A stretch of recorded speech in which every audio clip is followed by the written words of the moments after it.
রাজধানীর সবজি বাজারে কিছুটা স্বস্তি ফিরেছে। গেল সপ্তাহের তুলনায় দাম কমেছে কাঁচামরিচের, তবে কেজিতে আরও 20 টাকা বেড়েছে ব্রয়লার মুরগির দাম। ক্রেতারা নাগালের বাইরে ইলিশ, চাল বিক্রি হচ্ছে আগের চড়া দরে।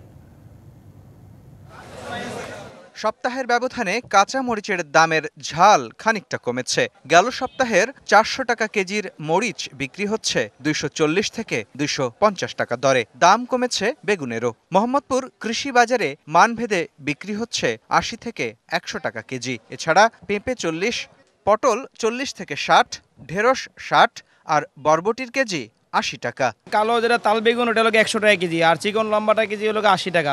গত সপ্তাহে বেগুন ছিল হলো আপনার 140 টাকা কেজি। ঝিঙা কিনেছি 80 করে, আর কাঁচামরিচ 250 গ্রাম চাচ্ছে আপনার 70 টাকা। রিটেলে এসে কেন যেন দাম অনেক বেশি বাড়ে।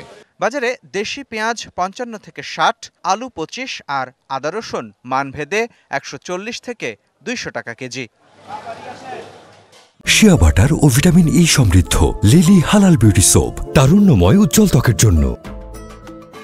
ব্রয়লার বিক্রি হচ্ছে 180 আর সোনালী 290 থেকে 310 টাকা কেজি। আর ডিমের ডজন গেল সপ্তাহের মতোই 120 টাকা। তবে এ দাম নিয়েও আছে ক্রেতার ক্ষোভ। সরকার বলে ইনফ্লেশন কমতেছে, মানুষের ক্রয় ক্ষমতার সবচেয়ে ভিতরে চলে আসছে, কিন্তু আমরা যারা প্রকৃত ভোক্তা তারা দেখি সবকিছুই আসলে বাড়তেছে। 120 টাকা দা ডিম পাইতেছেন, অথবা 140 টাকা হচ্ছে, কি আহামরি বেশি? আমার বলে একটা ব্রয়লার মুরগি যদি 200 টাকার নিচে থাকে বা 200 টাকা থাকে, কি বেশি? বাজারে চড়া দামে বিক্রি হচ্ছে ইলিশ। 1 কেজি থেকে 1200 গ্রামের ইলিশের কেজি 2400 থেকে 2500 টাকা। 1 কেজি যেটা প্লাস 2400 টাকা কেজি পড়বে, আর 600-700 গ্রাম 1600 করে রাখবে। ইলিশ নাকি অনেক ধরা পড়তেছে। ইলিশ দেখতে পাচ্ছি, বাট কেনাটা আসলে একটু ডিফিকাল্ট। রুই মাছ কিনছি 350 টাকা কেজি নিচ্ছে আর কি।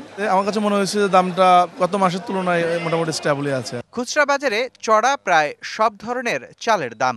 সরু চাল মানভেদে 80 থেকে 90, আর মধ্যম মানের বিয়ার 28 চালের দর 60 থেকে 65 টাকা।